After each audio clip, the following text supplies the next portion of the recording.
Update! Lots to do. Okay, we're making good progress on the episode. I have almost finished editing Act 1 together. Someone in the comments asked me what kind of gear no-budget filmmakers need, so that's what we're going to talk about today. First thing, you need a camera. We shoot with the Canon HV40. It's tiny. This is it.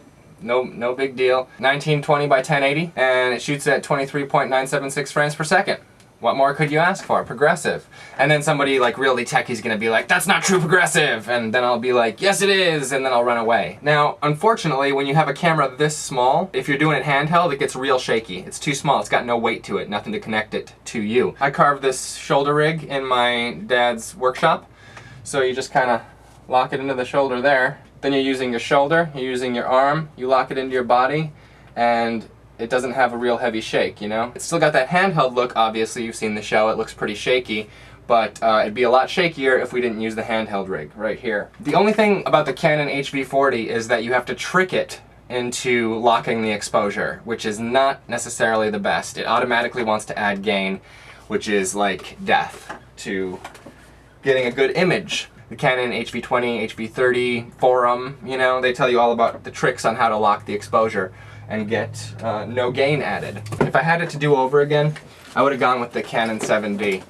Unfortunately, I bought this before I knew anything about that. And that leads to another lesson. You shoot with what you have. If what you really want to do is make a web series, you're going to make that web series no matter what camera you have. Episodes 1 and 2 and part 1 of episode 3 were all shot on mini DV using the Canon XL1. If you want it to look better, save up your money, get a camera, something that does HD resolution and a progressive frame rate, and you're good to go on visuals. Now sound.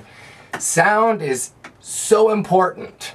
Your product doesn't look good if it doesn't sound good. What we do is we record the sound separately. We record to the Marantz, which is a kind of like a DAT recorder. It records to flash memory cards. So then we just record it to the Marantz using the unidirectional mic, the shotgun mic as it's called, and at the beginning of each take we have somebody clap. And then when you pull it into the computer, you just line up that clap sound. You can see it in the waveform. You line up that clap sound with the person clapping. And then all the sound goes into sync. And you have to do that for every clip that you do sound with.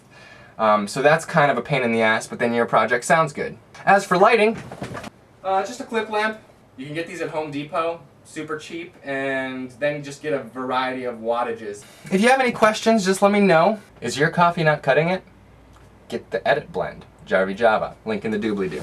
Last week's question, do you prefer sci-fi movies or fantasy movies and or shows? A lot of people said, unfair, unfair. PoPS is a sci-fi show, so obviously it's going to dominate. Interestingly enough, a lot of people also said that they prefer sci-fi movies but fantasy books. As for the final totals, sci-fi got 332 votes and fantasy got 240 votes. Based on the conditions that I set in the previous update, I would have to go with sci-fi. I love fantasy movies, especially urban fantasy, like modern day fantasy.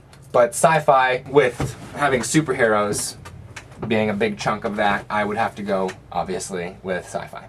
Today's question is really super specific. We had a lot of people come out and answer the sci-fi fantasy question, but this one, being so super specific, I don't anticipate a lot of answers. The ultimate ability of a filmmaker is the sequence, in my opinion. It's usually just action or visuals matched with a great score and not a whole lot of dialogue. My question for this week is, what do you think is the greatest effects sequence in a movie or show that you've ever seen? But like, some of my favorites are the initial monster chase from the movie The Host. That sequence was masterful, where it chases through the park and the guy is running after it. The one that always pops into my head is the T-Rex breaking out of his paddock in Jurassic Park 1, you know? And he looks around, and that whole sequence was brilliant.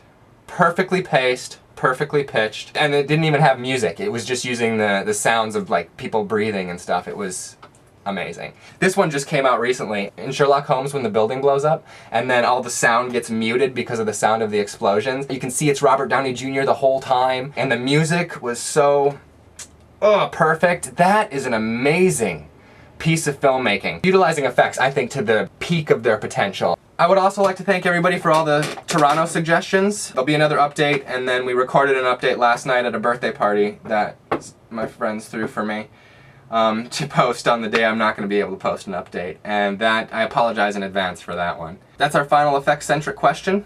Let me know in the comments your answer, and I will see you next week.